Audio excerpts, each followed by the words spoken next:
So chapter 13 is the human interaction with microbes, how the microbes interact with humans.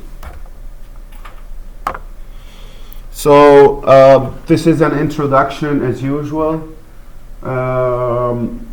We just need to know, and generally speaking, that there are groups of microbes, and we talked about this before, that survive in our body, and some of these are the vast majority of those are not even harmful. This is our normal flora that have different names, but it coexists with us. Some of them not only coexist, a lot of them are actually beneficial, and we will go through that. Infection, on the other hand, is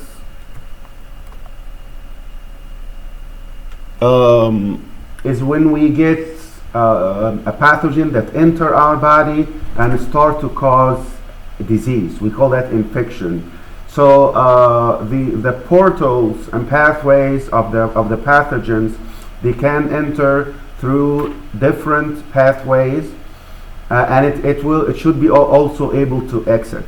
This is how it's pathogenic. It enters and then exits, so that they can infect the next person, and that's how it will be pathogenic and cause infection. How is it going to enter? How is it going to leave? We will talk about this in details.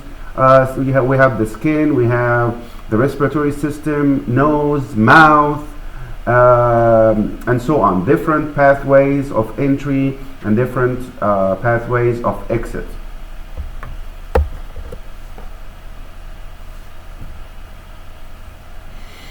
These pathogens, in order to invade us and in order to cause disease, which is we're talking about infection, in order to cause infection, they have a lot of ways to work through. Otherwise, it will never cause a disease if they do not have these maneuvers or these tricks to invade our body. We will discuss all the details. Again, this is just an introduction. Something like they have hooks, they have capsule, they can adhere to our cells, they can invade, they secrete enzymes, and so on. They have a lot of things to help them invade our body, and we will discuss all of these. Some of what they actually do is to secrete toxins and enzymes, and these are two different things. Toxins are not the same as enzymes. Toxins are just chemical compounds that are toxic.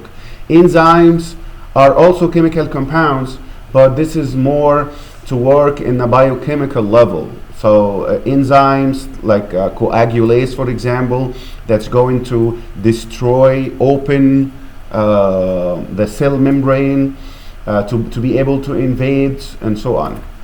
So toxins and enzymes, we will talk about all of this. How the microbes travel between hosts.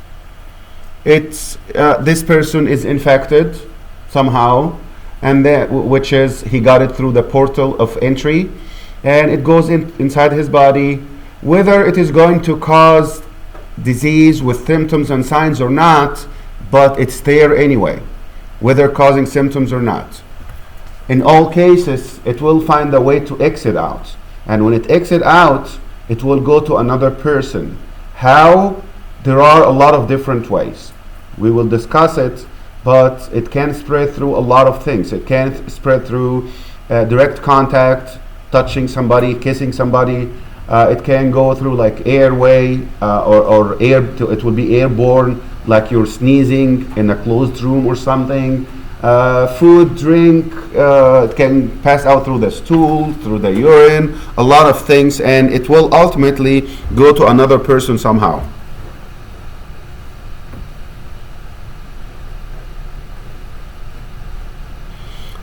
We will also discuss a lot of aspects about the infectious diseases, which are the diseases that are caused by microbes, by pathogen. We will talk about some epidemiology, some rates like the incidence rates, the morbidity rates, and all these. This is epidemiology, and we will touch base with a good part of this epidemiology and epidemiological studies. We need to remember that humans and these microbes, we coexist. We interact with each other. It's not because we have microbes it is harmful. I mentioned it before. It's not necessarily harmful. Those who survive with us are not under normal circumstances. I'm saying under normal circumstances. These are not bad for us. It's not harmful. It actually give and take. They take some of our nutrients and in exchange they help us somehow. Like microbes in our large intestine, for example. They take some nutrients from our large intestine. They are taking, but at the same time, they produce vitamin K, for example. So they are taking some of our nutrients, which is okay, and in exchange, they give us vitamin K. Some others that colonize the small intestine, for example, they can actually help us breaking down nutrients, large nutrients. Example of that is polysaccharides. We are trying to digest polysaccharides anyway, right? We break it down to monosaccharides. They can help us do that. They have their own enzymes. They will eat part of it. They will take part of it, but they will leave the rest so we can use it.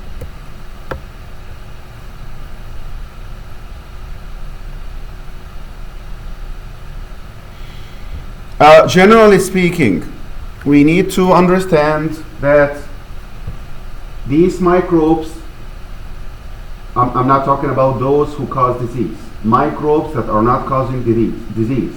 Those who we call it the resident flora, they coexist with us, okay?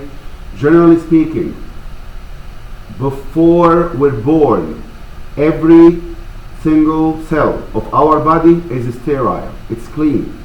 There is nothing in it, not even the resident flora.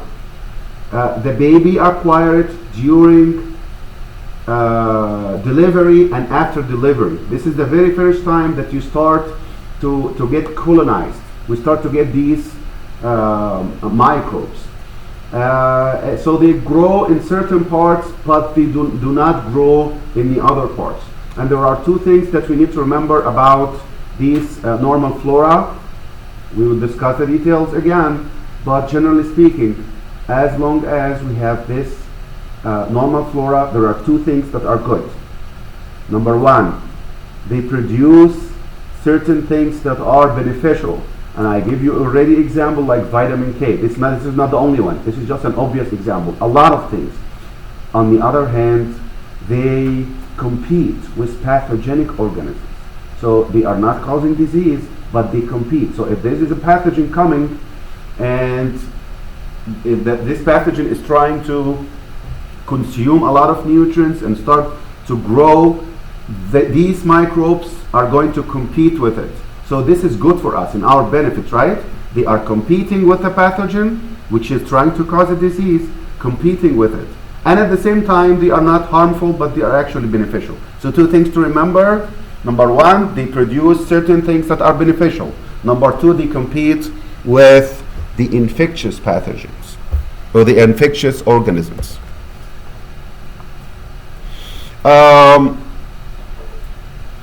The normal flora that we talked about, we call this mutual or commensal with our body, with humans. And they are called normal resident microbiota. But there are other names that you have to remember. You need to remember all these names, because any one of those can be used, any one of those should make sense. Beside the normal microbiota, what else? We call it endogenous. We call it microflora, normal flora, commensal flora. Any one of those should be okay. Microbiota, microflora, endogenous, normal flora, commensal. These are all different names of the same thing. Is that clear? So you need to remember all these names because all of them are the same. Anyone you see of those, it's okay to use it. But when this is all about the normal flora. Now, how about the infection? We're talking about something else now. Infection is when pathogenic. Was these normal flora pathogenic? What's pathogenic mean? Can cause disease. Patho means disease. Genic, generate. So they can generate disease. Normal flora, is that pathogenic? No, it does not cause disease. Okay? Is that something that's absolute? No. Let me tell you this. From the beginning I said, under normal circumstances, our normal flora is not harmful but actually beneficial, right? But the clue here is under normal circumstances.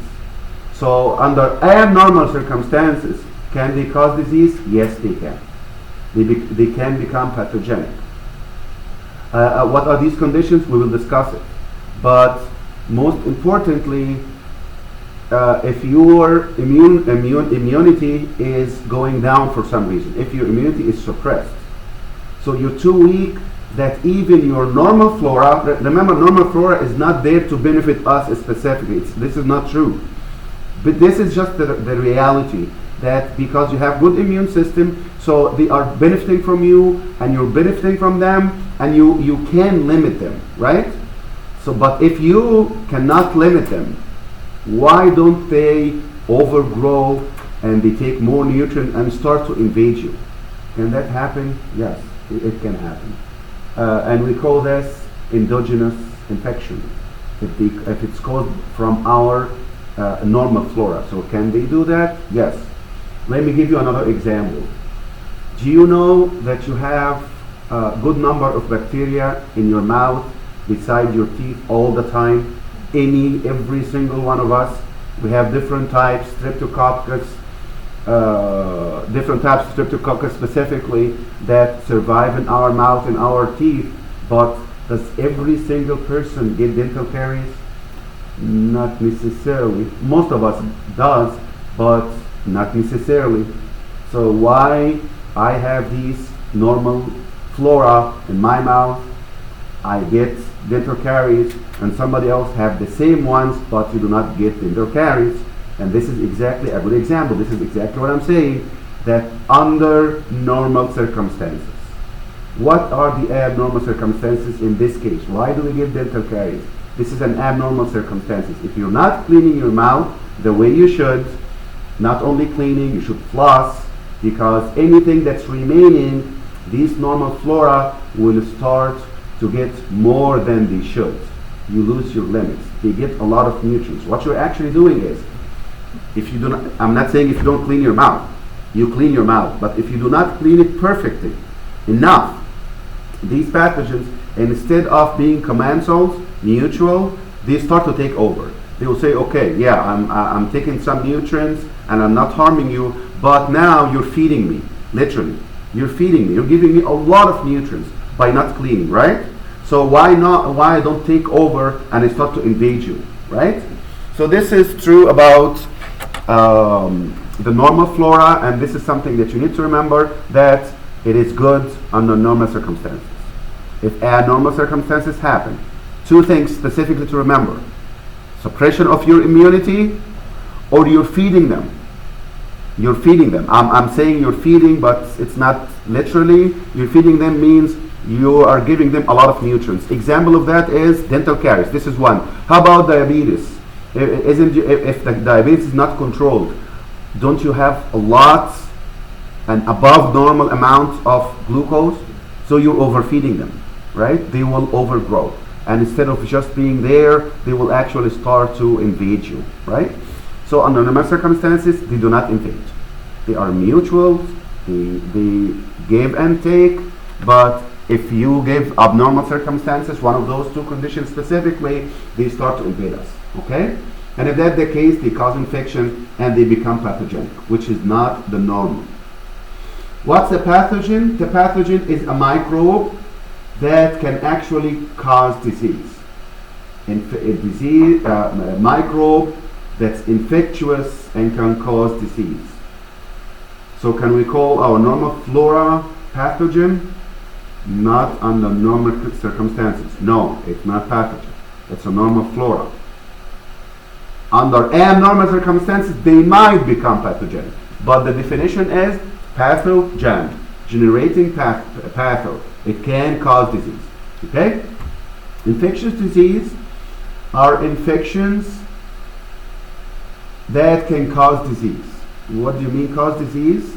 They cause an issue, damage, disruption of some organs, one or more of the organs, and they are caused by microorganisms or their products.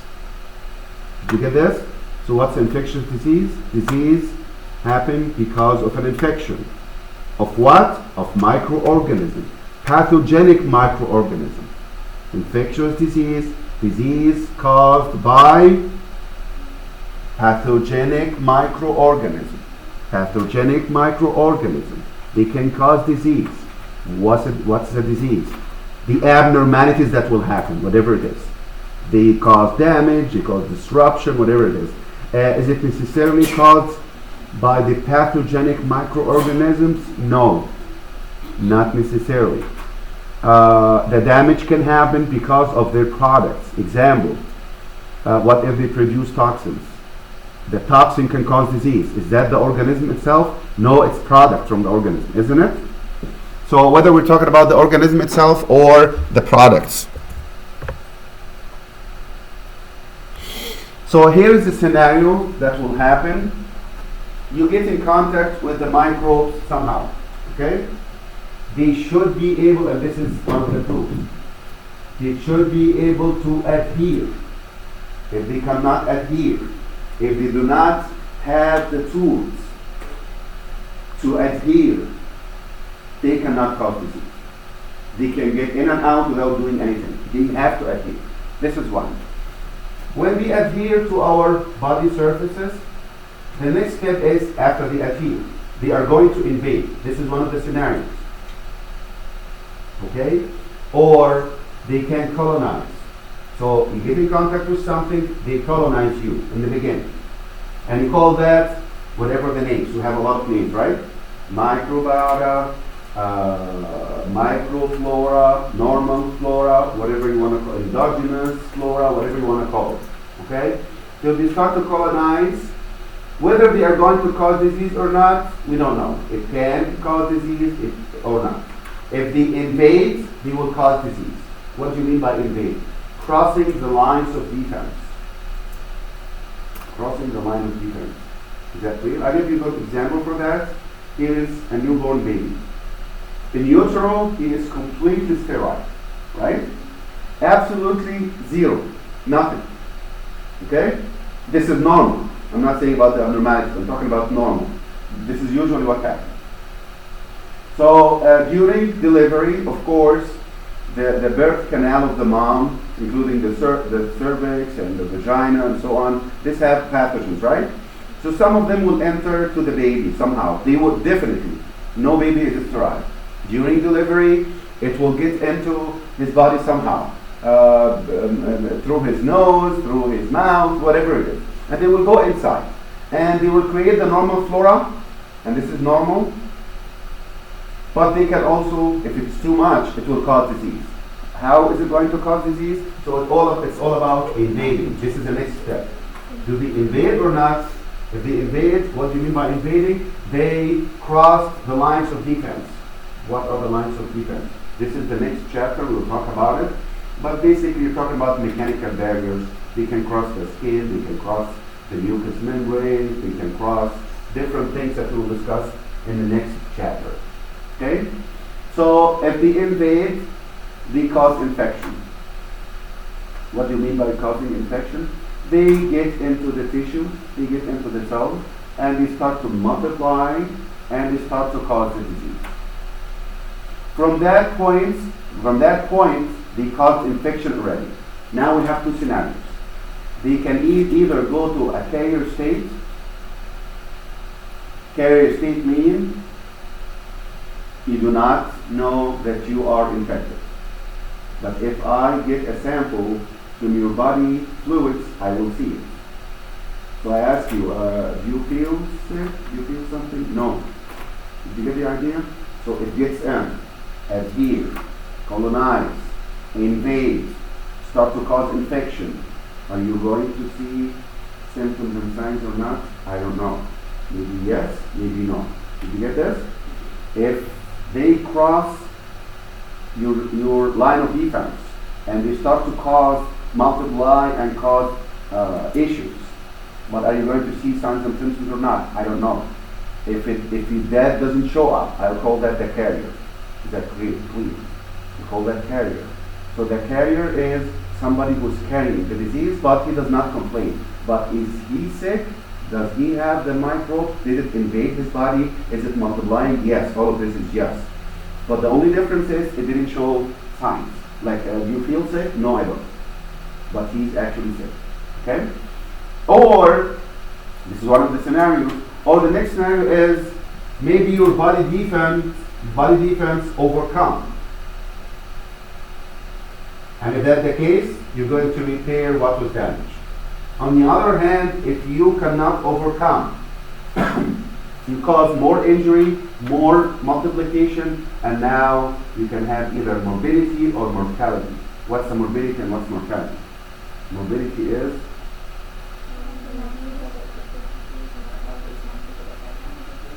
yes, morbidity, sick, disease. Mortality, die. So you can become sick, and after becoming sick, some people can die, can even die, right? So these are the different scenarios. Is that clear? Did you get this point? So not necessarily because you got it, you will become sick. No. Maybe it will colonize only. Maybe it invade and multiply, but you become carrier. Maybe it invade and multiply, and you overcome them. You heal. Maybe all of this, plus you show the actual disease. And this picture here is showing us one of the ways it can get in. Like if this is a baby, or not necessarily a baby, but the scenario of the baby, it gets through the nose and it enter into the nasal cavity. Okay, in the nasal cavity it invades the mucosa and it can go to the sinus. What is that? What will happen? What's the disease? It go to the sinuses. This is rhinitis.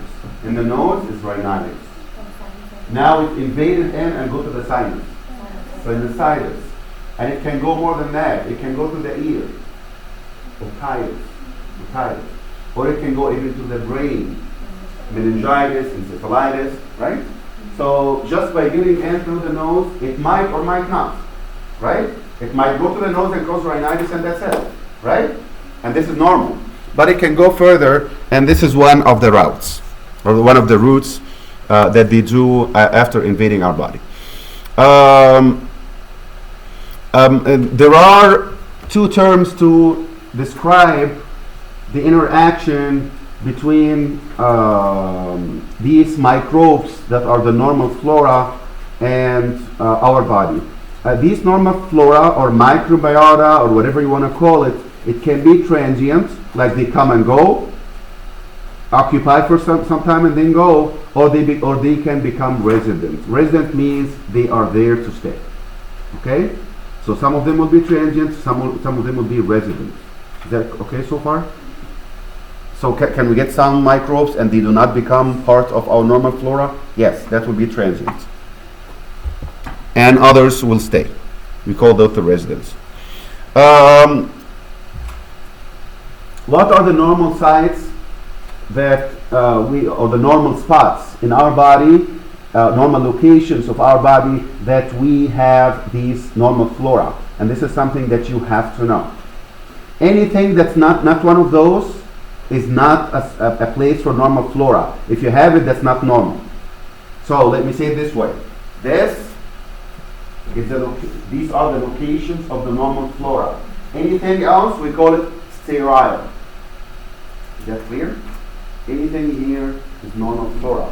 Anything that's not here is sterile. Like if you look at this, skin, mucous membrane, upper respiratory tract, upper, not lower. You know the difference. Okay, up to the larynx. From the larynx down, this is lower. You're not supposed to have anything there. So are you supposed to have normal flora in your lung? Of course not. This is the lower. The gastrointestinal tract, not all of it. We're talking about mouth, colon, rectum, anus. Did we mention anything about esophagus, stomach, small intestine? No. So what do you call this? Sterile. They're clean. Okay. So this is simply what's closer to the outside. The mouth is closer to the outside.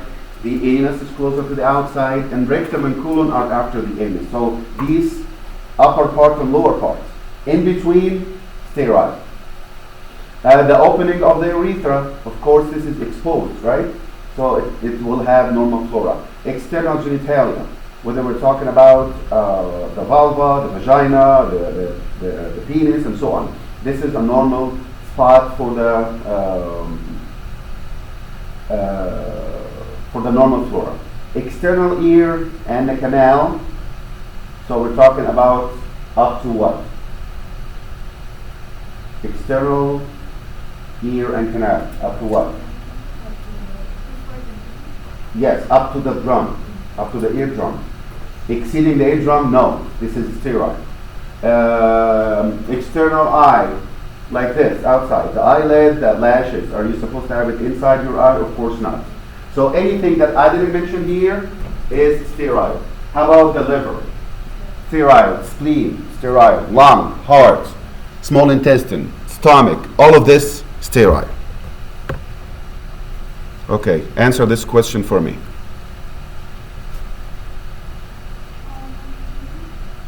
All of them? Yes.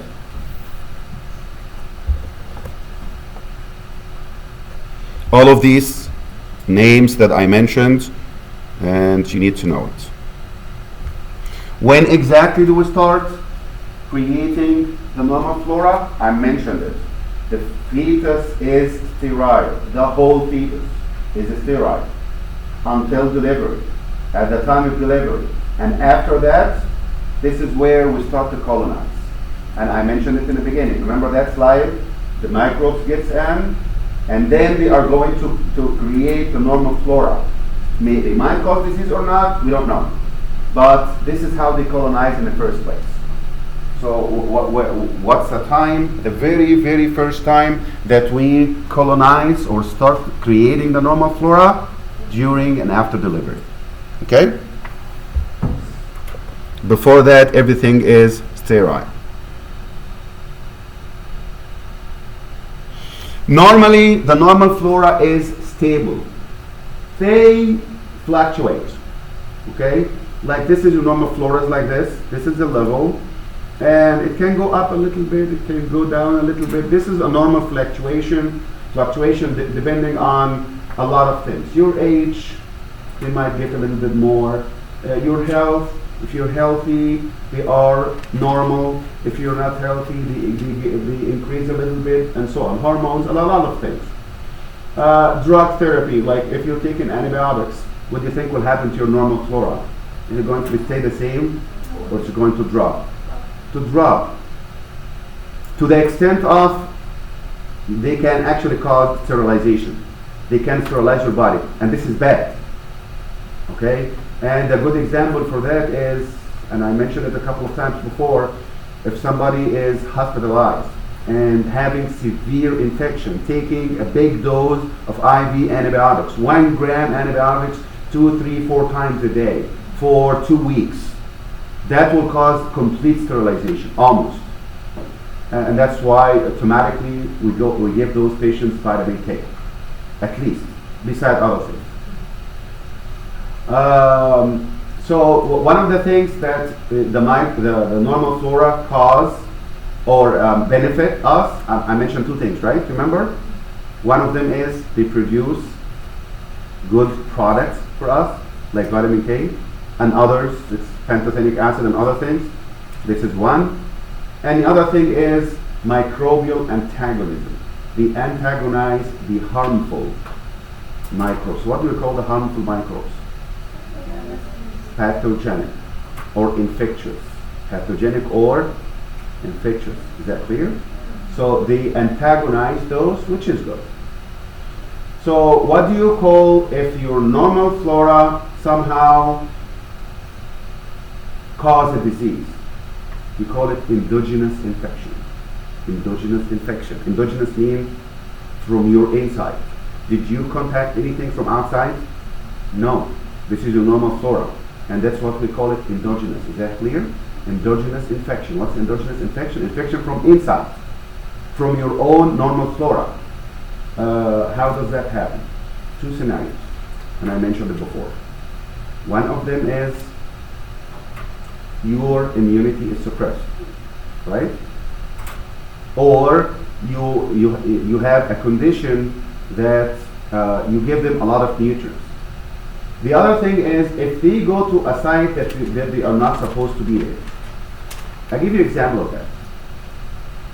What do you think will happen if you have a wound? Okay? Do you have normal flora on your skin? Of course. Normal flora. Is it causing any issues? No. What if you have wound? It will get in. Is it supposed to be inside? This is not the normal location. It will cause disease. Okay? But it was normal flora. Yes. How about dental caries? Dental caries. Are these normal flora? Is it supposed to be inside your teeth? Is inside your teeth one of the normal locations? No. When they get inside, they become pathogenic. And they cause disease. What's the disease? Dental caries. Isn't that a disease? Okay? So any scenario of those, it will cause endogenous infection. Is that clear so far?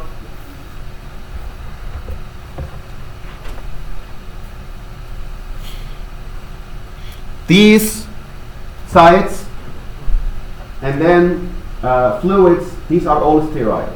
And simply, this is everything that we didn't mention before, which is the normal location of the resident flora.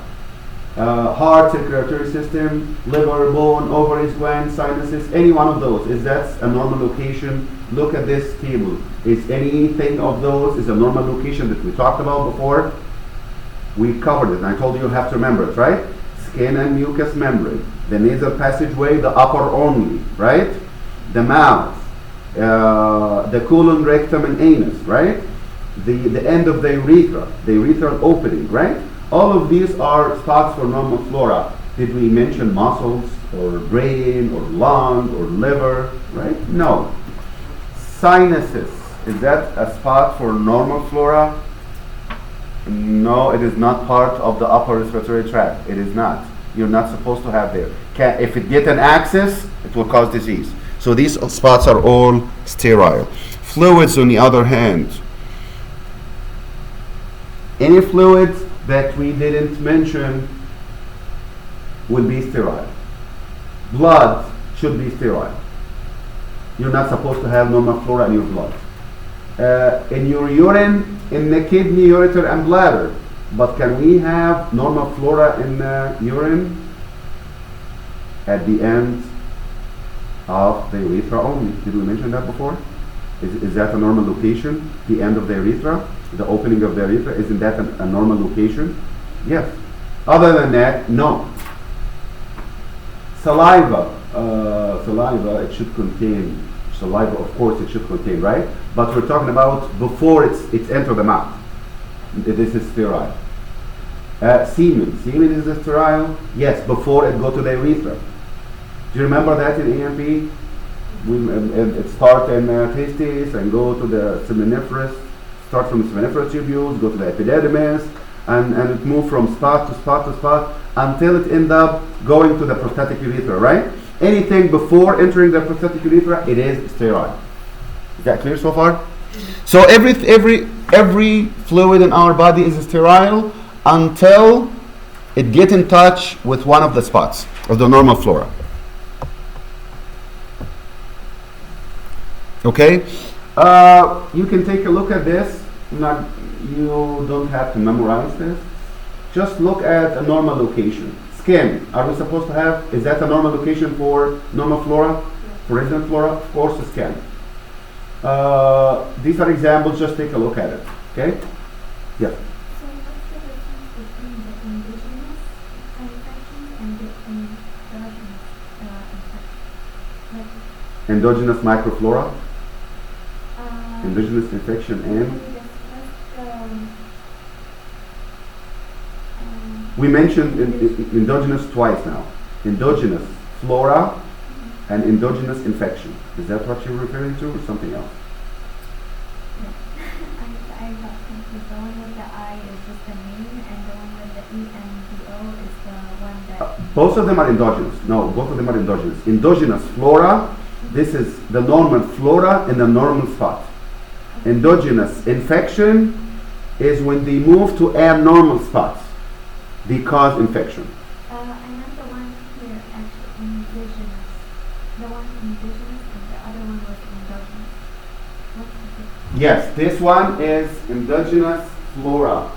This is the flora. So this is the normal flora in the normal spot. Okay. Endogenous infection is when these endogenous flora cause disease. How they can cause disease? Immunosuppression. They are not in their normal location. They go to another location that's supposed to be sterile, right? So skin, we have a lot of different microbes. This will be too much to memorize. Just know that we have different types of microbes in our skin. You can take a look at it, staph, strep, any one of those. We normally have any one of those fungi. But the point is, look at all of this. Generally speaking, I'm not asking you to memorize, but look at all of these. This all is in our skin already. So if you have a wound, it will get any one of those. Which one? I don't know. It will get in somehow. Okay? And if it gets in, this is not the normal location. Normal location is the skin. Is subcutaneous tissue is the normal location? Of course not. It's not. So if you open for them and they go to a abnormal site, they cause infection. This is the point. GI tract and oral cavity is the whole entire GI tract is a normal location for normal flora. Is it? Is the whole GI tract? No, not all of it. Which part is sterile? This is not the sterile. This is the normal location. But what is sterile? Small intestine, stomach, and esophagus. Esophagus, stomach, small intestine. Sterile. Anything above or under that is a normal location. Okay. So these are the different things that's already there. They can cause issues. Candida is a good example. Let me talk about this. Candida. This is a fungus. All of this, by the way, all of this is in our mouth. And living in our mouth and not causing issues, including even the candida. But did we hear about the oral thrush candidiasis, oral candidiasis? So is it a normal flora? Yes. Can it cause a disease and we call it endogenous? Yes, it can. In certain conditions, like if you have diabetes, for example. Okay? Or if your immune system is suppressed for some reason, whatever it is. You're taking medication, yes. Is that why it's like a side effect of antibiotics? Yes. It is. Because exactly. Because the candida does not have any opposition anymore. They do not have any antagonists. So why they do not overgrow and take over and invade? Why not? Right? Remember that the normal flora is not benign. It's not good. It's not there to benefit us specifically. This is not their goal. Their goal is to survive, and they are causing. But by the way, they are surviving. Like they are not there to benefit us specifically. No, they are there to survive. They are there to live. But while they are living, they benefit us. This is the idea, right? So they are not just good. They are not good microbes. You can't call them absolutely good microbes. This is not true. This is not completely true. What's happening is they are trying to live with you. They are trying to survive. They take the nutrients. This is their goal. And since you can limit them, so they are good at this point. If you cannot limit them, they will overgrow and take over. Okay? So candida can happen if you are taking antibiotics, massive dose of antibiotics. You can get candidiasis. If you're diabetic, if you have immunosuppression, like you're taking cortisone. If you heard about this, I'm taking cortisone for some time, and then my mouth is becoming white, reddish white. Why? Candidiasis. Isn't Candida is supposed to be a normal commensal? Is it supposed to be a normal flora? Yes, but this is not a normal scenario. This is not a normal condition. Did you get the idea?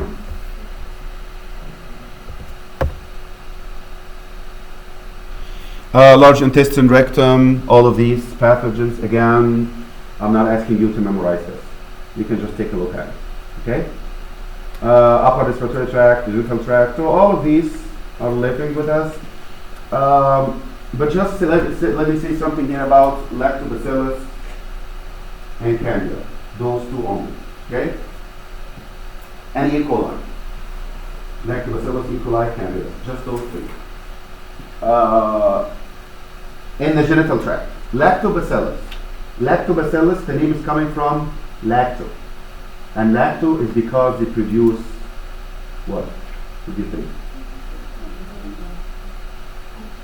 Not lactose. It's a good guess, but it's not lactose. Lactic acid. Lactose is coming from lactic acid. They produce lactic acid. Did you say that? Yeah. Oh, okay. This is the right answer. So they produce lactic acid. Okay?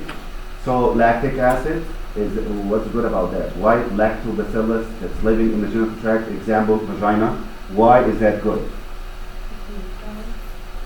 It causes acidity. It suppresses the pH, decrease the pH. And what's good about that? Low pH is acidic and it's going to inhibit the other bacteria. Yes, isn't that good? Yes. So this is a benefit from the lactobacillus, and that's why I'm mentioning this one specifically. The other ones are not beneficial, but I'm just mentioning them for a reason. E. coli and Candida. E. coli is a normal commensal that lives in the genital tract. They live in the vagina and around the penis, for example. But E. coli is the most common cause for urinary tract infection. So what's the normal location for them? Just at the end of the urethra, right? But what if they get in? No, it's supposed to be sterile, right? So if they get in and ascend, like go to the urethra and go to the bladder, they will cause cystitis. The most common cause is E. coli, okay? They live in the vagina, okay, but if they get an access somehow, which we know that urinary tract infection is more in female. Do we know that? Yes. The urethra is too short, right? So what if these E. coli specifically, what if they get an access to that short urethra? If they get in, they cause infection. Candida. Candida lives in the genital tract, specifically more commonly the vagina. Yes. Can they cause vaginal candidiasis? Yes.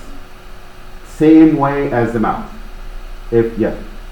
So because the E. coli is normal, is a normal flora, you said, how is it contagious to like other people if they come in contact with it? It is not. It is not contagious. No. If it is colonizing like vagina, and it goes like to the tip of the penis or the opening of the urethra, so far nothing is happening. So it's only contagious to yourself? No, it can be contagious to yourself or to the other person if they get inside. If they can get inside somehow, okay, and if it is too much, E. coli, like it isn't, like for this example, it's in the vagina, okay, but this is small amounts. It doesn't do anything, okay, not to you, not to the male, for example. When is it going to cause something? If it gets in your urinary tract or in the male's urinary tract, this is one scenario, or if you have too much, which is not supposed to be the case, okay. Are we okay so far? Urinary tract, different things. Even the eye and the ear, we have all of these normal commensals, and they can cause issues only if this is an abnormal condition. If you're talking about the skin, what are the bacteria that are colonizing skin? Some of them will come to the skin and contact your skin and stay there for some time, and then it will go away. And some others are normal commensals. They are called residents, and we talked about those two. So the flora, you call it a flora if it is resident. Okay, if the colonization can be transient, can be resident. Resident, this is the flora. Okay? Transient or resident. And the digestive tract, we mentioned the locations already, right? But there is always a variation. I mentioned it before, and I'm repeating this. The normal flora is kind of stable. Kind of, it's not completely stable. There is always fluctuation. Is that clear? Why is it fluctuating? Is it exactly the same number every single day? No, of course not. It is not. It's fluctuate all the time. Why is it fluctuating? For normal reasons, for different reasons. The pH change, right? It can change. If the pH change, it can be suppressed, and it return back to normal. It will go back, right? Temperature, hormones, hormonal change. So even the hormones, like we know that the hormonal level change on a daily basis during the month. At certain times, it go up. We know that, right? Hormones go up and down, right? When they go up and down, there will be a fluctuation on the normal flora. In the mouth, yes. When they go up and down, is that when they're down? Does that mean that you're more susceptible to incoming pathogens? When they down what? Like if you said your hormones go up and down, so if they're fluctuating, does that mean that you're more susceptible to infection? Not exactly, because the fluctuation is within normal. Okay. Like it go up a little bit, go down a little bit. This is within normal. So unless something dramatic happened, like too much hormones, suppressing too much, so this can cause a disease. But if you're talking about a normal person, no. So like if a woman's taking like hormones for, I don't know what they're called, like trying to get pregnant, if that's too much hormones? If it is too much, it might suppress the normal flora. It might, not necessarily, it might give a chance, more chances to the pathogens to invade, because the balance will be disrupted. Okay, but normal circumstances, this fluctuation of the hormones just make the normal flora fluctuate around normal. Goes up a little bit, go down a little bit, still normal. Doesn't cause issues. Okay. I mentioned candidiasis. I mentioned lactobacilli and E. coli. So I'm not going through all. This is not pathology. Okay. So we're not discussing all these ones, but I'm talking about certain ones that to be just specific. Here I'm talking about the most common resident of the mouth is the aerobic streptococci. Others are anaerobic, and this should be anaerobic streptococci. This should be very small amounts. If they go up for some reason, this is when dental caries happen. So aerobic streptococci, this is the most common one. Okay, aerobic streptococci. Do we have anaerobic? A little bit. Why does it, the anaerobic, why does it cause dental caries? I mentioned the different scenarios that can cause. Again, the microbiota, or the normal flora, or the resident flora, whatever you want to call it. I'm not asking you to remember numbers, but just remember that in the intestine, anaerobic bacteria is very common there. Not the only ones. I'm just saying common. Okay? There are different things, and the table there, and I'm not even asking you to memorize. But just remember that there is a lot of them, and more commonly the anaerobic. And this is what causes the odor, the presence of these normal commensals or normal flora. Some of these, and I mentioned it before, I give you example of vitamin K. Some of these microflora, they ferment waste materials like the feces. We know that the feces is not 100%, it's not like toxins. Feces is not toxins, right? Feces still contain remnants of foods. Do we know that? It should contain some remnants.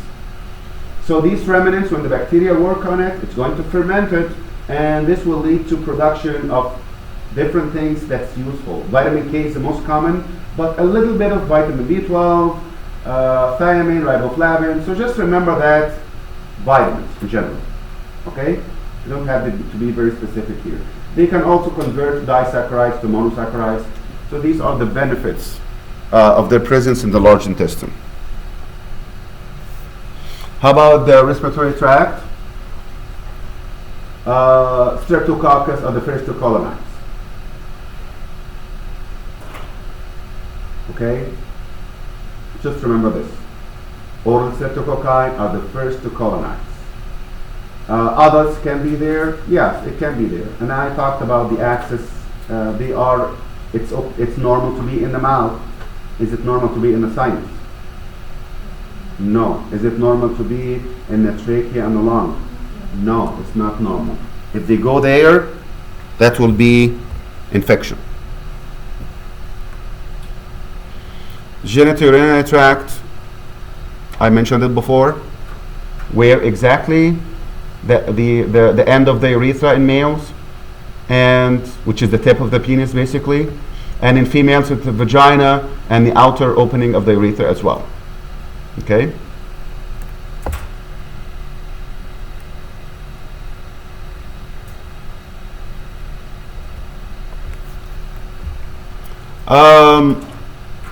So we talked about the benefits, the different benefits of the normal flora. And if something happened, we know that there is a normal fluctuation, but if something dramatic happened, that you suppressed it too much, probiotics can be used, and I think we all know the probiotics, right? The probiotics is well-known microbes. They studied our large intestine, they studied our digestive system, and they know exactly which ones are the normal flora. So if it is disrupted, you can get it. Is that beneficial? Of course.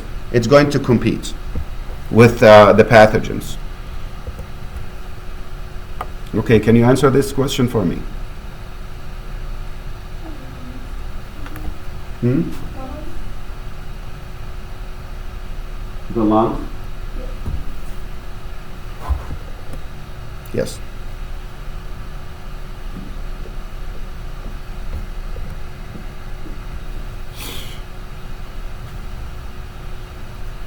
Now we're talking about infection.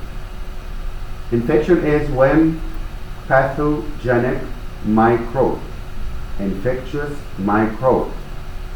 Are there non-infectious microbes? Yes. So I'm talking about the pathogenic ones. If these pathogenic ones are going to cause infection, what's going to happen exactly? They get in through the portal of entry. And what's the portal of entry? We talked about it. It can be the skin, it can be the mouth, it can be the mucous membrane, it can be the nose, any one of those. It can be the urethra, genital tract, whatever it is. They get in somehow. And then you have to have these to cause disease. Okay? Look at this.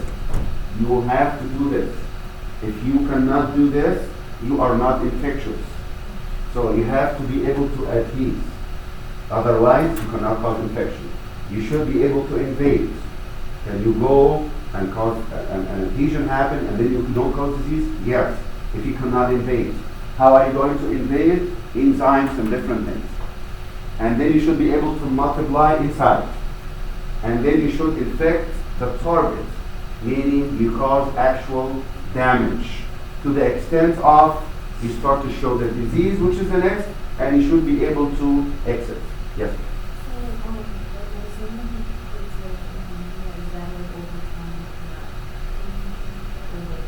To get what? Pneumonia? Yes. How long would that usually, is it pretty, for it to get that, or is it long time? It's not really about time, it's about the condition more. So I have rhinitis, okay? Infection of my nose. Everybody gets rhinitis, that's okay, right? I have pharyngitis, everybody gets pharyngitis, right? If it gets an access to the lung, if too much of it goes down somehow and go to the lung, still doesn't cause pneumonia, because maybe your immune system will overcome those. If it overcomes your immune system, now you get pneumonia. So it depends on the dose and your condition, not necessarily the time. You can get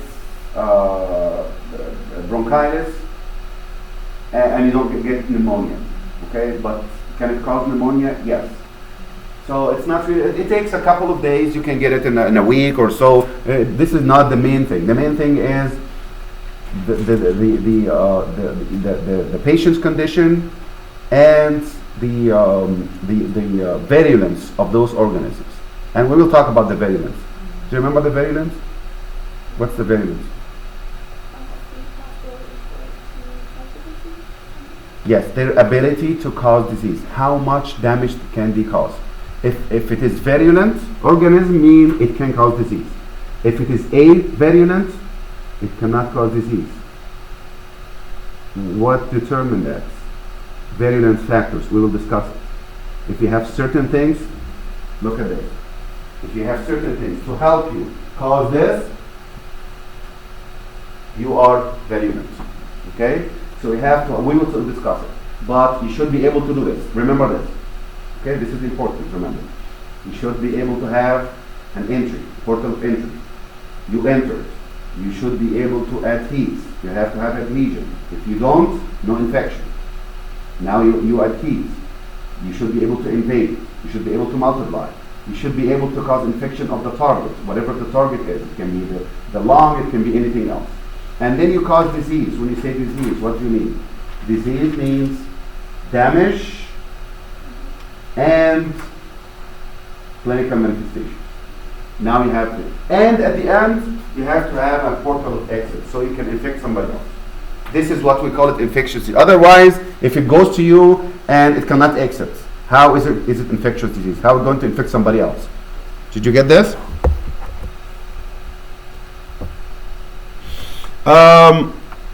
Factors that determine the susceptibility to infection, and this can answer your question. You were asking about it. These are the factors. What determines if somebody gets pneumonia or not? Like your question. Old age, we call it the extreme age. Too old, too young. These are weak enough that they can get infected. Okay? If you have genetic defects, your immunity is not good enough. If you are after surgery, do you know that a lot of surgeries, they automatically get antibiotics even if you don't have anything as a prevention? Because after surgery, you're susceptible, right? If you have organic disease, chronic disease like liver malfunction, you have liver failure, for example, or somebody's having cancer, of course he's too weak, right? So he's more susceptible. Anything that suppresses the immunity. Even if you're stressed, does stress suppress the immune system? How? Anybody know? Yes, corticosteroids, glucocorticoids or corticosteroids. Under stress, you secrete a lot of glucocorticoids. And what's bad about glucocorticoids or corticosteroids? Exactly. Are we all following? We all hear about this. Like I got so stressed, and then after that I got flu or got common colds. Why? What's the relationship? If there is a relationship, yes, of course, there is. Why? If you are too stressed, you're going to secrete a lot of glucocorticoids, which will suppress your immunity, and anything can invade you. Okay? So any one of those, these are factors that increase susceptibility, and you need to remember this. Extreme age, genetic factors, after surgery, chronic diseases, organic diseases, anything that cause immunosuppression, including stress. Any one of those, you're more susceptible. Or even if you have another infection, you're more susceptible. Let me say this. Which one is more susceptible to pneumonia? Somebody who's having flu or somebody who's completely free? Well, why? Because your body is already busy fighting it, right? So a secondary infection can happen, right? Now the pathogens. Pathogens. True pathogen is a microorganism that under normal circumstances, it can cause infection. Okay? You're completely free. You don't have any issues. Your immune system is totally fine. But the flu virus came to you and invaded you. I call the flu virus a true pathogen, all by itself. It's powerful enough to invade you. Is that clear? So if you have normal immune system, what do you call the pathogen that invaded you? True pathogen. What about if you are immunocompromised and a pathogen invaded you? Is that a true pathogen? This is not a true pathogen. This is opportunistic pathogen, right? Did you get the difference? True pathogen invades you if your immunity is what? If your immunity is normal. Opportunistic pathogen can cause disease if you're immunocompromised. Okay? For whatever reason. Okay, we have different reasons to be immunocompromised. It can be also opportunistic, even if you're not immunocompromised. But if they if they go to spots that's not normal for them, okay, they can cause like anaerobes. Can they cause dental caries? Yes, they can. Why cause dental caries? It's supposed to be there. Yes, because it gets into your teeth that's not supposed to be there. It gets inside your gum, it's not supposed to be there, right? So they can cause disease. Did you get the difference? True versus opportunistic pathogens.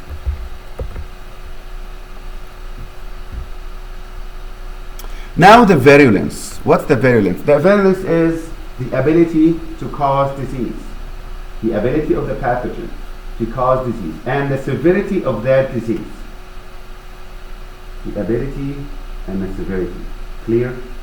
Ability and severity. Both of those are determined by the virulence factors. What are these virulent factors? These are factors that promote pathogenicity. More factors you have, more pathogenicity, and more severity. Am I being clear here? It's a microbe, or not a microbe, a pathogenic microbe, infectious microbe. The more this infectious microbe, the more virulence factor you have, the more pathogenicity and the more severity. What are these virulence factors, or what are these factors that enable the pathogen to cause disease and cause severe and responsible for severity? Capsule is one of them. What's important about the capsule? Why, if this bacteria, does all bacteria have capsule? Not all of them have capsule. Not all the organisms have capsule. If they do, they are more virulent. Why? Because it's anti-phagocytic.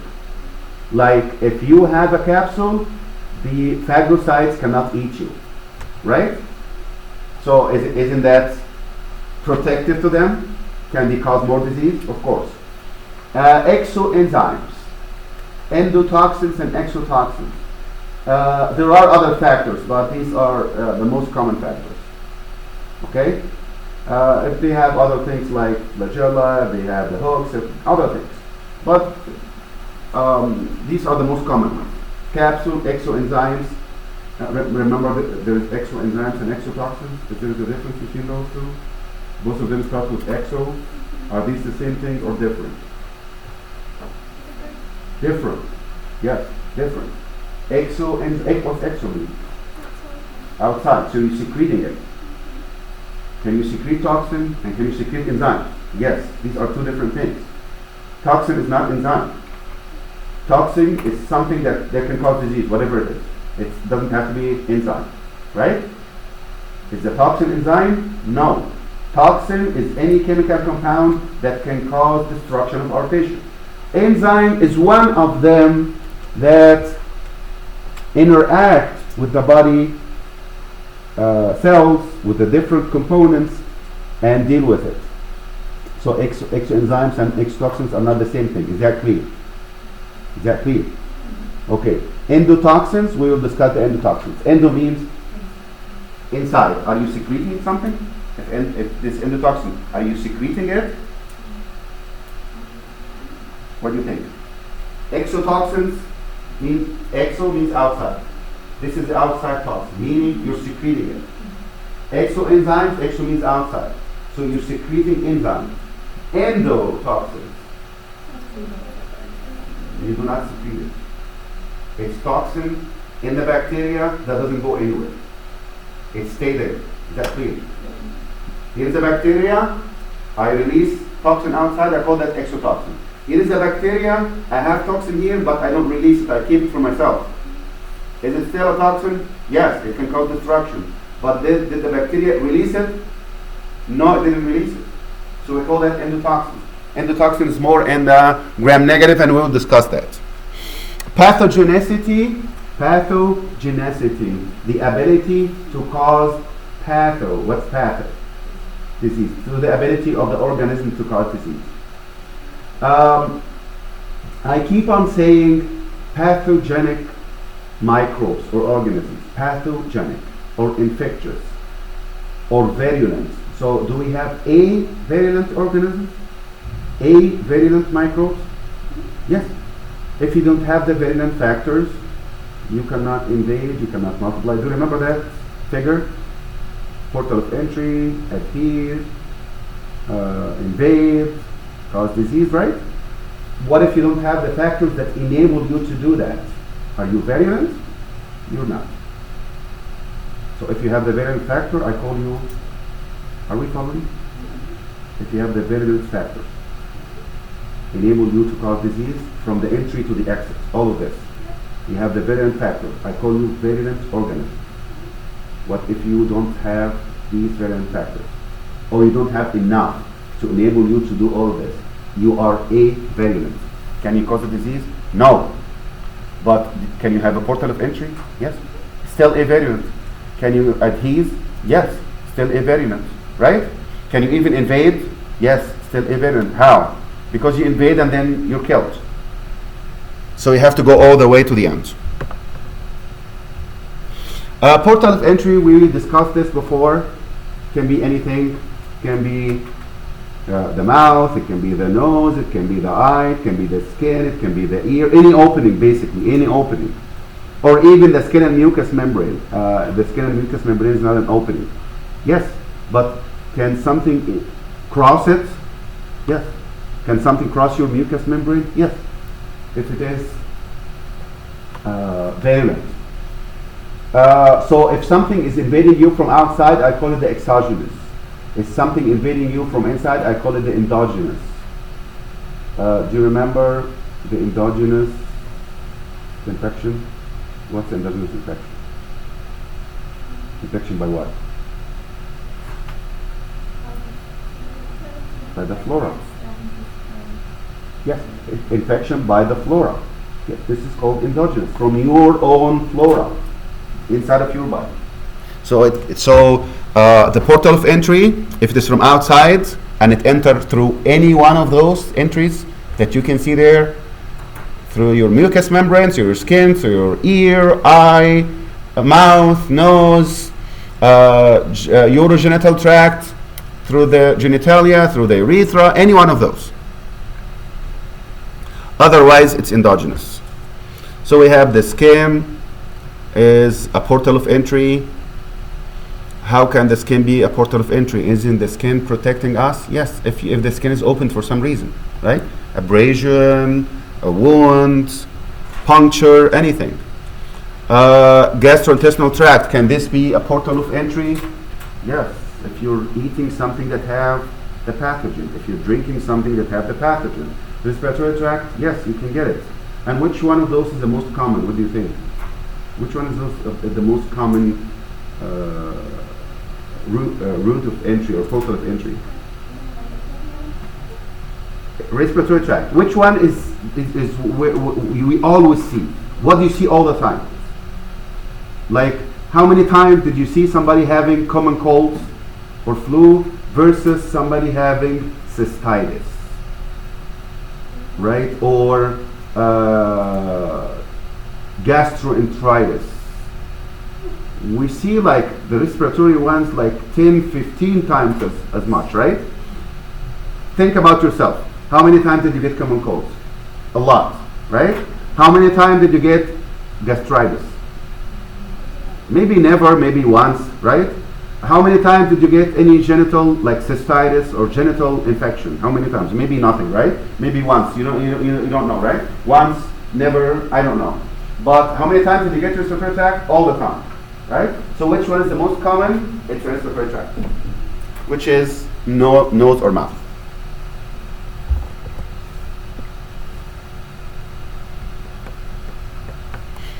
Of course, this is too much to memorize. Just take a look at it. Okay? These are the sexually transmitted disease. If you know the names, that's more than enough. Okay? Numbers too much. Just take a look at it. Okay? So if you look at it, which one is the highest incidence? In the table. See this? 14 million cases of HPV. And that's why they invented that vaccine. You know that there is a vaccine, right? For HPV. Because it's a lot. So for this part, it's enough to know the names, and this is the highest. Is that clear for this one? So human papillomavirus, trichomonas, chlamydia, herpes simplex, gonorrhea, hepatitis B, HIV, syphilis. All of these are sexually transmitted disease. Just know the names and know that the most common incidence. What's the incidence? The incidence is the new cases. Okay? So it doesn't mean, listen to this. Incidence doesn't mean the number of cases in the whole country. So the incidence of this is 14 million. Okay? Chlamydia is 1 million. I'm talking about the new cases. So maybe you have more people that have chlamydia than the HPV, but this is about the incidence, which is the new cases. So if I get a million person, a million individual, and see who have more, it might not be human papillomavirus. Here is specifically about the incidence. You don't have to know the numbers, but know that incidence, HPV. And that's why they insist on the vaccine. Is that true or false? This is true.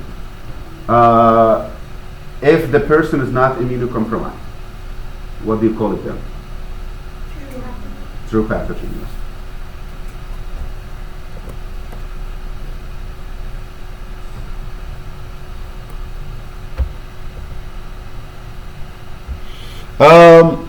Storch, it's like a mnemonic or abbreviation for diseases that can infect during pregnancy. What exactly the fetus can get from the mom. Storch. S is for syphilis, T for toxoplasmosis, O for others, which is hepatitis B, AIDS, chlamydia, R for rubella, C is cytomegalovirus, and H for herpes simplex virus. This is storch, and this is what it means. These are the most common diseases that can go from the mom to the fetus.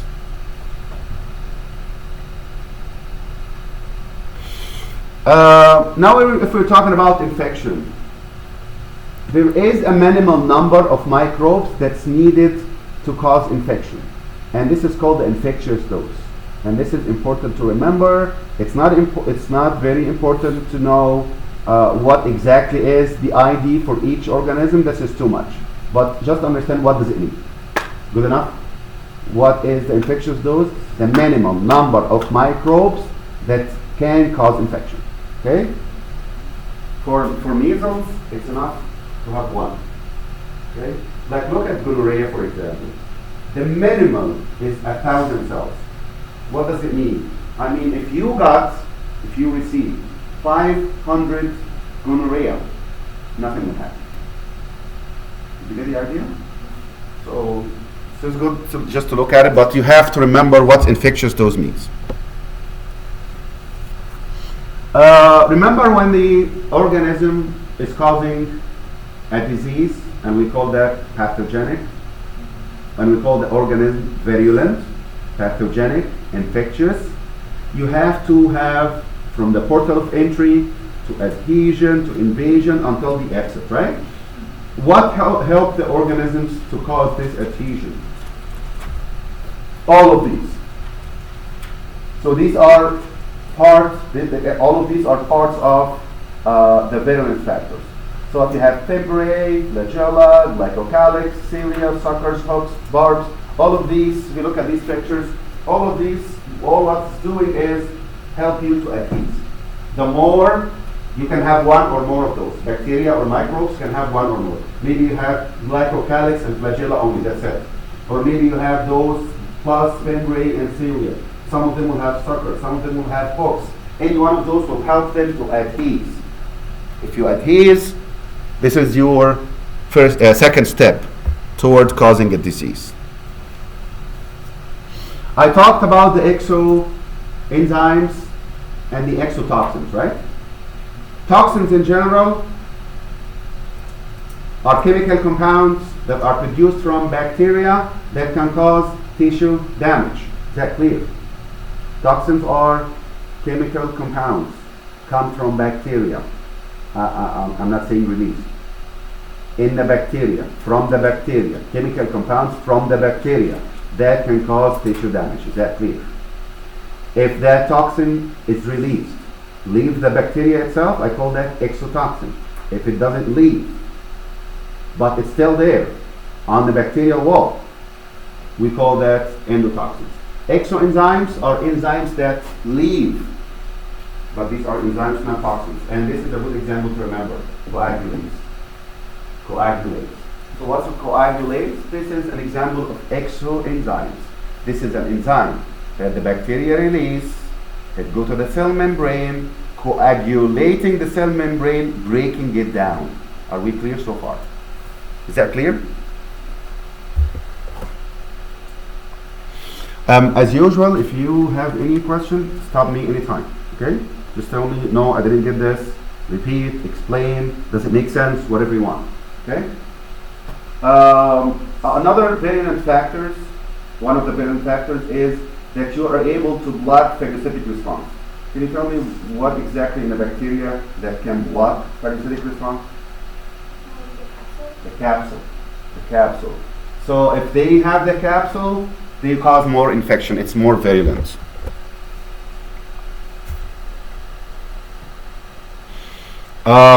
So if you have a capsule here, this is what you're going to do. You're going to come in contact. You adhere yourself. You get an axis inside. You get in the cilia of the cells, push you in, and you get inside, and you start to multiply. You start to cause damage. Ultimately, you will be able to exit. Toxins again are chemical compounds that come from the microbes and cause poisoning. Toxins cause poisoning or cause damage of the organs. We have a couple of names that I think you're familiar with, but we need to remember it. Toxemia is one of them. Toxemia. What's emia? Blood. Toxin. So toxemia is toxin in the blood, right? So some bacteria or some organisms can release toxins in the blood.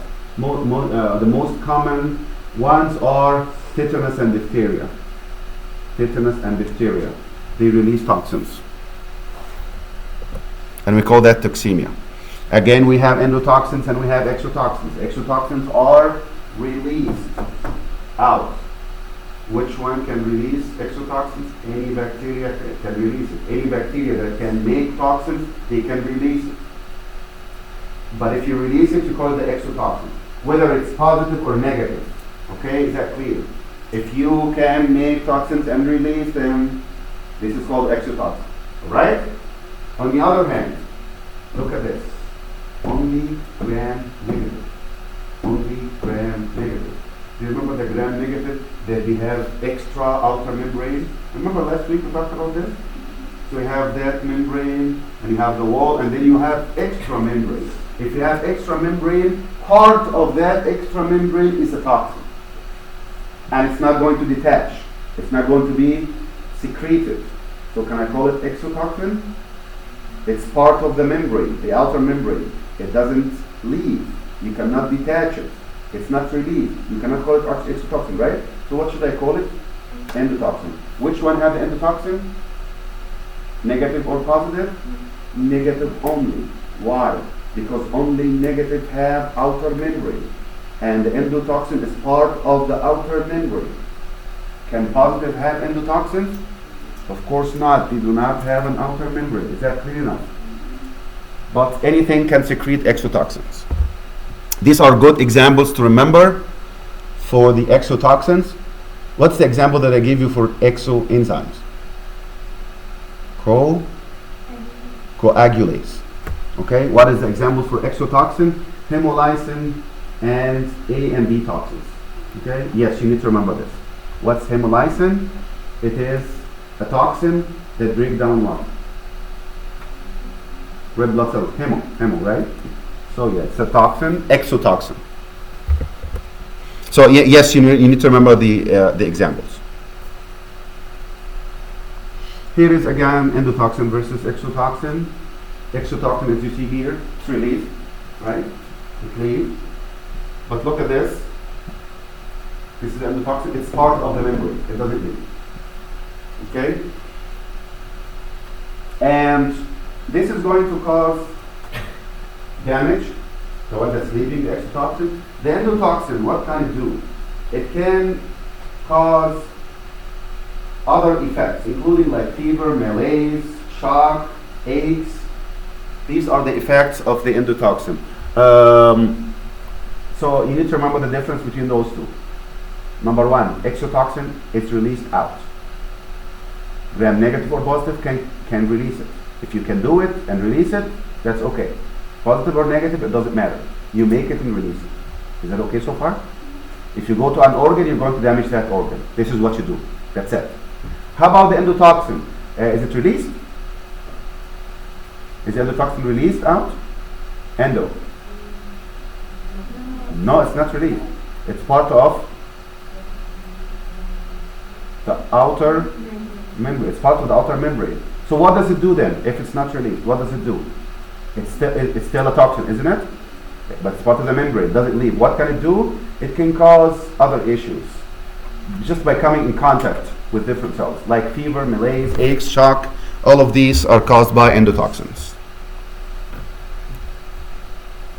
Can you answer this question for me? Anything can produce it.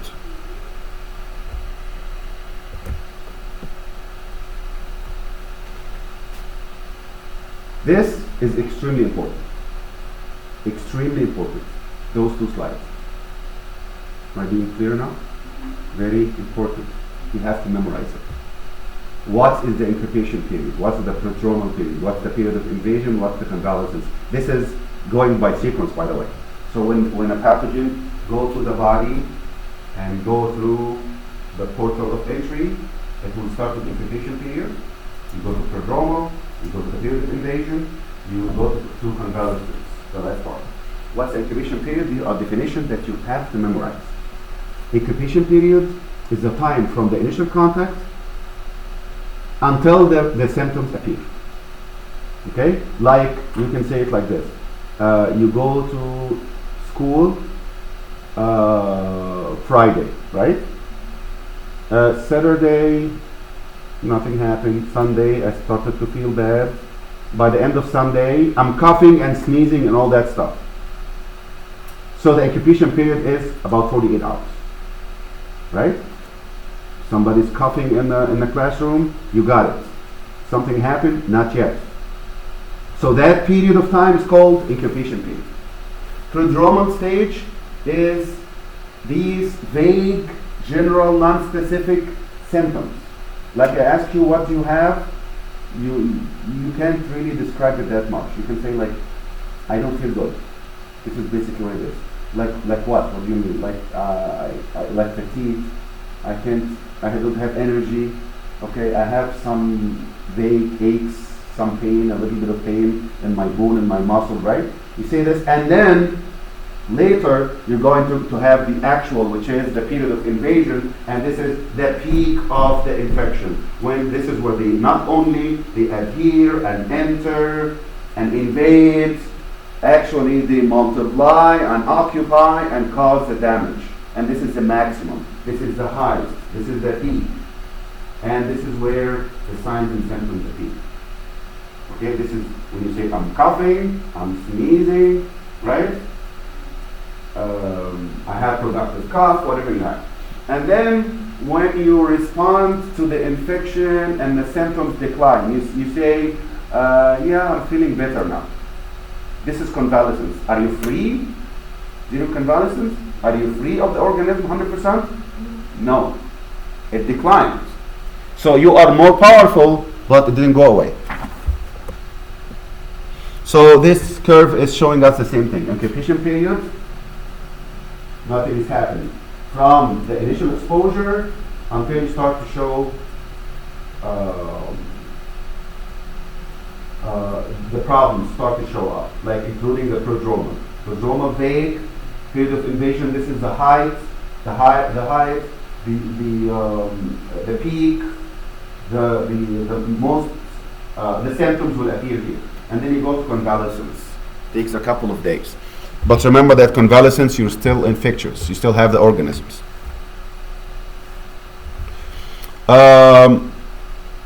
This is also extremely important to know. These slides. Okay? There are certain slides that I told you, like, don't worry about the number, don't worry much about the names, don't worry about, but this, yes, worry about it.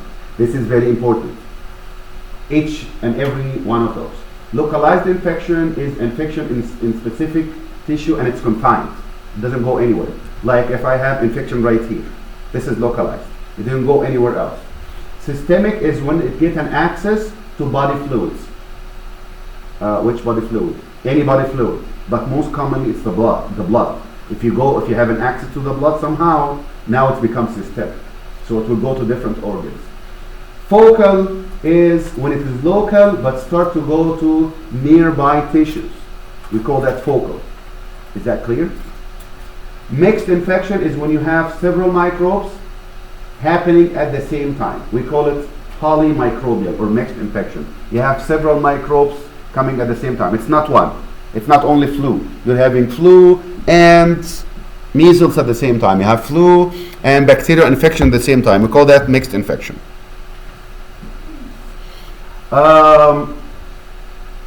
Primary infection is the initial infection that you get.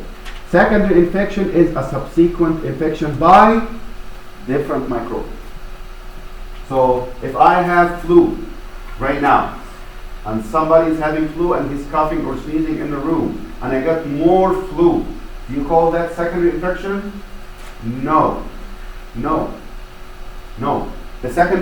best example for that is I have flu, and while having flu, I had bacterial pneumonia. This is called secondary infection. So it's infection on top of another infection by a different organism. Is that clear? Did you get the difference? Secondary is not again. It is another infection by a different organism. These are the different patterns of infection. How does it leave and where does it go from one person to the other person? And these are the different types, localized, and we got this. This is very important to know, I told you. Okay, localized versus systemic versus focal, and so on. Acute versus chronic infection. Acute is an infection that comes and goes rapidly. Short period of time. I have called for a couple of days and this goes away. This is acute. Chronic means it's persistent. I have bronchitis for a month now. This is not acute anymore, right? If it persisted, I call that chronic. Do you guys know what's the difference between signs and symptoms? What's the difference? Yes. Signs, you observe it. Okay, fever is a sign, right? Redness is a sign, right? but pain, is that a sign? No. So a symptom is something that the patient complain about. Is that clear? Signs and symptoms. And both signs and symptoms, what do you call those combined? Can somebody tell me? Signs plus symptoms together. What do you call those together? Clinical manifestations. These are the clinical manifestations. Signs plus symptoms. The effect of the infection on the blood. If you have more leukocytes, you call that leukocytosis. Remember these prefixes and suffixes? What's leuko?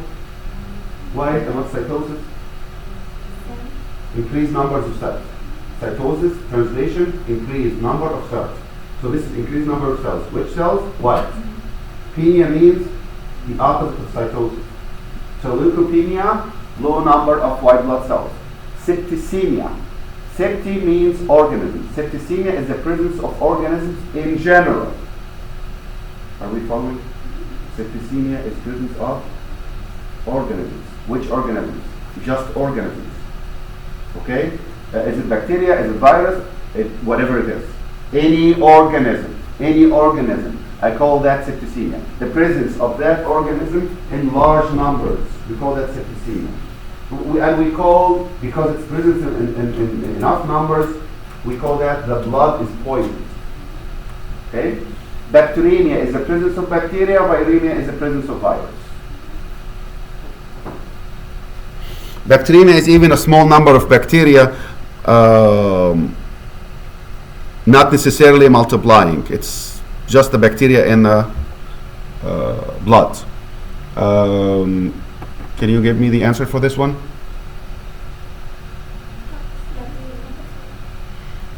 Spread by the blood, so this is toxemia. Yes.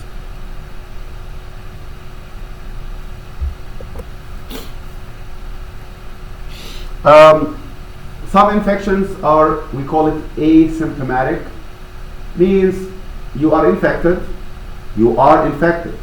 but you're not aware of it. We call it the subclinical. Okay? So subclinical or asymptomatic, are you sick or not? Do you have the bacteria or not? Yes, you do. It invaded your body, but you're not complaining yet. Or you're not complaining in general. Portal of exit. How the organism at the end, how does it exit? Any one of those can be a portal of exit, respiratory, salivary glands, like what? Like when you cough, when you sneeze, right? Epithelial cells, skin. If you come in contact with somebody who's having issues with his skin, can you get it? If it is pathogenic, yes. Fecal exit. This is the digestive system. When you eat something, cause a disease inside your body, and then it exits through the feces, and then go to somebody else, right? Urogenital can be through the urine, can be through genitals, sexual intercourse. Even when you take a sample of blood or donation, we know that if you are donating blood, they have to do certain tests, they have to examine your blood, right? If that blood moved from one person, whether it's a blood sample or like I'm taking a blood sample and then I accidentally injected myself, right? By the needle. Or I taken a blood from person to person, whatever it is. These are all portals of exit. And again, the most common is respiratory. The persistence of the microbes. We say latency, chronic, and sequelae. These are three different things. Latency is the latent time after the microbe gets in and stay there for a long time, not causing anything until you reactivate them. This is called latency. So the best example of that, herpes. Here's what's happening. We talked about this, I think, in the pathophysiology, but generally speaking, here's what's happening. Here's a person having herpes, okay? And you know the herpes looks like cold sores here? Herpes. So if it is opened and there is like some contact, kissing or whatever it is, okay, you got it the first time. It gets in, it go to the sensory neurons, right? And it go to the ganglia and stay there latent. And this is where the name came from, latent. It's not causing issues. And then when the immune system goes down, it will travel back and then cause this. So if you have herpes infection, if you have cold sores, do you notice that it comes and goes? Yes. When it goes, it doesn't disappear. It just stay latent in the ganglia temporarily. And it's weak enough that it cannot face you. If you're healthy, it cannot face you. So stay in the ganglia and just waiting for the time. Latent, not causing any issues. And then you have flu now. So, oh, you're weak enough, I don't have to hide anymore. I will go out and invade you. And then once you regain, they are weak. They will go hide again, and we call that latent. Is that clear? Latency.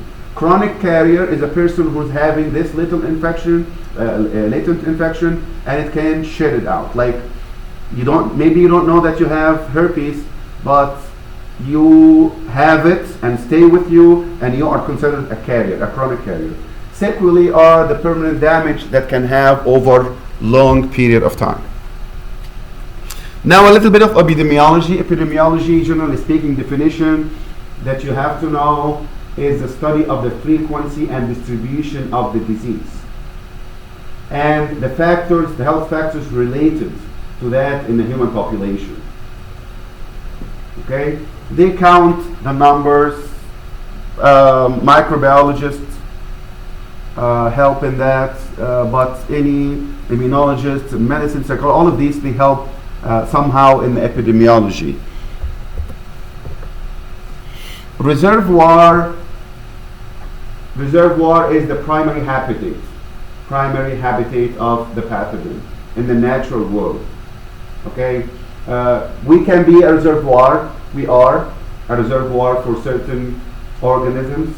Soil is a reservoir, like tetanus, for example. What is the normal location of tetanus? In the soil. This is a reservoir, and it can go to somebody else, and then like it can go to animals, and then it can come to us, or it can come to you directly. So this is a normal habitat of the pathogen. Source is the object or the individual who gave you that infection. That will be the source. Okay? Whatever it is. Can the source be the soil itself? It might be. But the location where this is the normal location for them, this is called reservoir. Carrier, I mentioned it before, this is somebody who is spreading the infection around. He can be symptomatic. He doesn't have symptoms, but he is spreading, and a good example for that is herpes. In herpes, even if you don't have symptoms, you can still spread. Yes?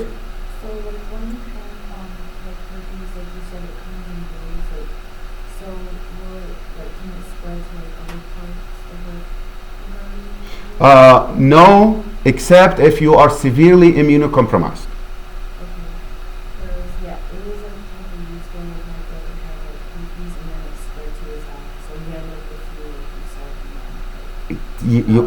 Yes, you have to be immunocompromised to go out of this loop. It's in between the ganglia and the mouth. That's it. But if you are immunocompromised, it's weak. It is weak. So it can also only go out if you have immunosuppression somehow, whatever the reason is. Can it go outside of that loop? Yes, it might. If the immune system goes down more than it should, low enough for them to invade. Okay. What's a passive carrier? Passive carrier is a person who is carrying the infection passively. They don't know it. Like a nurse. A nurse is dealing with this patient and then go to another patient and pass it. This is a passive carrier. She didn't mean it, but she passed it. Incubation carriers. These are carriers that spread during incubation period. Convalescence, you can be a carrier during convalescence. Meaning, do not say, this person is okay, I come close to him, it's okay, I come in contact, he's fine now. He was sick like up to yesterday. No, he's still convalescent, and we call that convalescent carriers. Chronic carrier is a carrier that's having chronically, so it doesn't go away. Stay with him for a long time. Can you answer this question for me?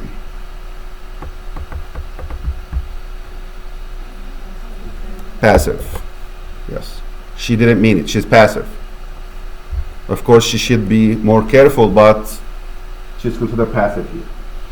Now, what's the vector? The vector is an animal, live animal, not a human.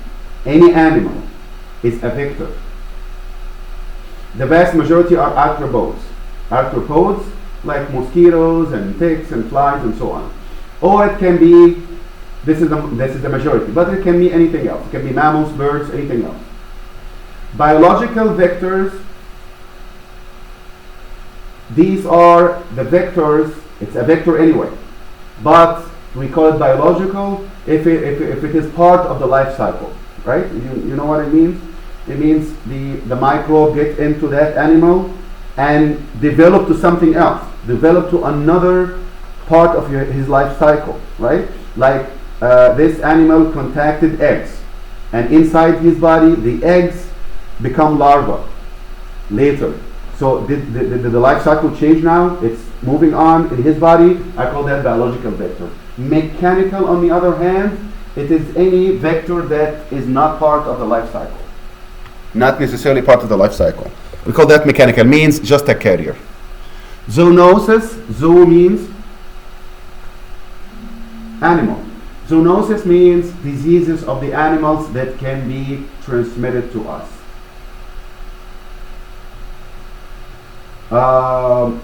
And these are impossible to eradicate without eradicating the animal reservoir. Like you need, if you wanted to eradicate zoonosis, catch every single animal that have this, that's considered a reservoir, catch all of them, which is impossible to do.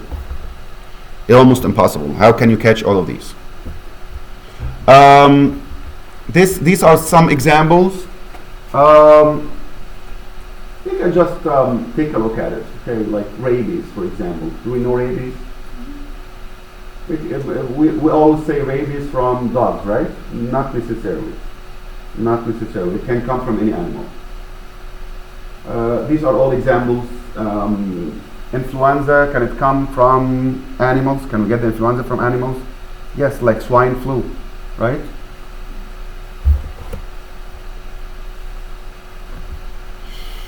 Diseases that can be transmitted from a person to person, we call it communicable. Can communicate between two different people. Non-communicable disease, infectious disease means you get the infectious disease, but you cannot pass it to somebody else. The pattern of transmission, and this is important to know. You can transmit to another person directly, and we call that direct contact, not necessarily touching. Let me be clear here. Not necessarily touching. Direct contact means I can touch you, okay, whether touch, kissing, for example, is one thing, but, of course this is weird, but what if I like cough in your face, right? What if I cough in you directly? Yes, it is through the air, so it's aerosol, but you have to come very close. Like I'm talking to you, and all of a sudden I sneeze or I cough. This is still direct. But if I'm coughing here, is that considered, if I'm coughing here and you got the virus, is that considered direct? No, this is airborne. Did you get the difference? If you're very close, it's still airborne, but it counts toward direct. Okay? Indirect is anything else. It can come from a vehicle, and a vehicle is anything that's inanimate. If it is animate, you don't call it vehicle. Inanimate. Food is inanimate. Biological products, fomites. And what are fomites? Anything that can transmit. Glasses, bandage. You can get a bandage like this from the linen. The bathroom door, like this picture right here. Okay. So any one of those can be considered a vomit. So this is something that's solid, whatever it is, glasses, bandage, door, anything. Airborne is the next one, like you're coughing here, the aerosol, the droplets are in the room, and then you get it. This is considered airborne. And vertical transmission is from pregnant lady, pregnant mom, to her fetus. We call that vertical transmission. Is that clear so far?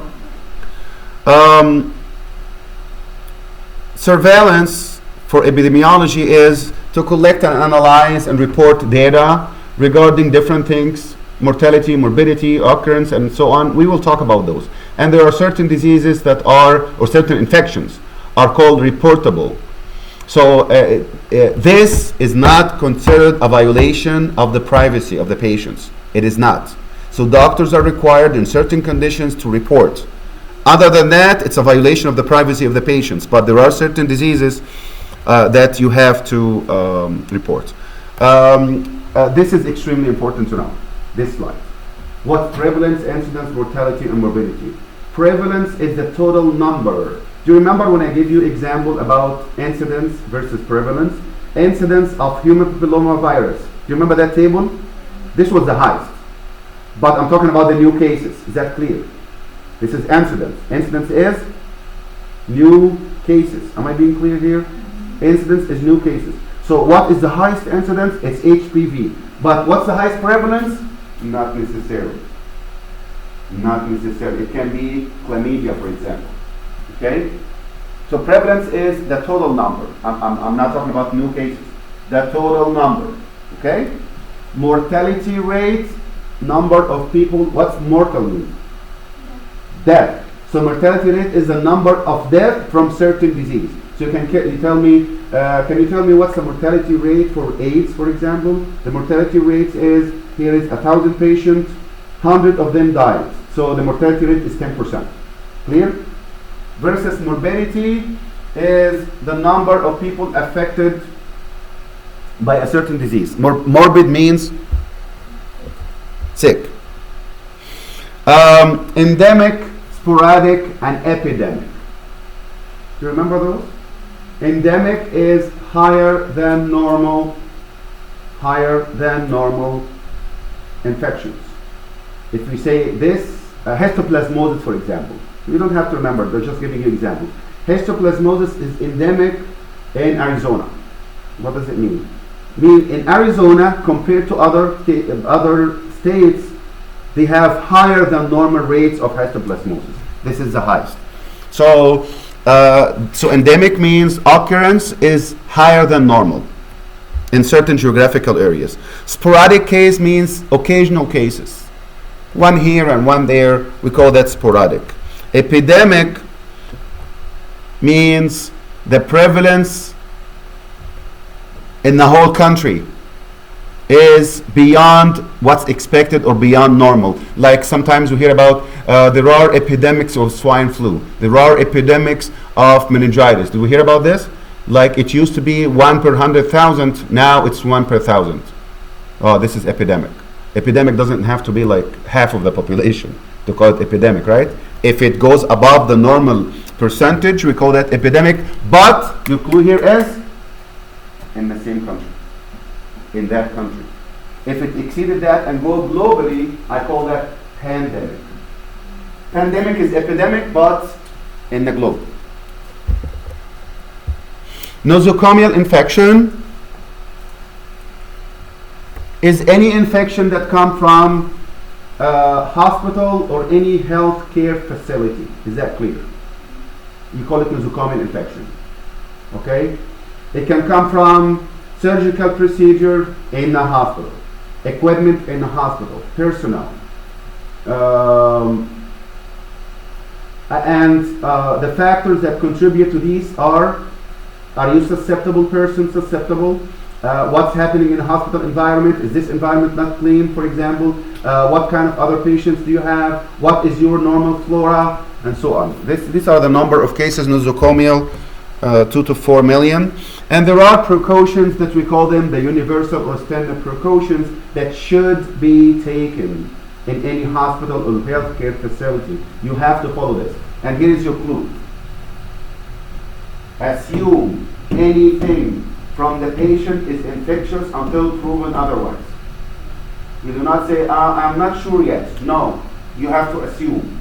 Anybody, this person is having hepatitis, assume that everything about this patient is infectious and deal with them like this. This is called a standard precautions. Like you're dealing with a patient, you have to do hand washing, you dispose the needles, you dispose the scalpels. Can I clean it? No, you have to dispose it. Or you have to sterilize it. You have to deal with them like anything from that patient, especially the fluids and the blood is infectious until proven otherwise. What if he's not infectious? That's fine. But I told the standard precautions. Is that clear? Wearing gloves, masks, protection gowns, all of these count toward universal precautions. This is the last question. Can you tell me what's the answer for this?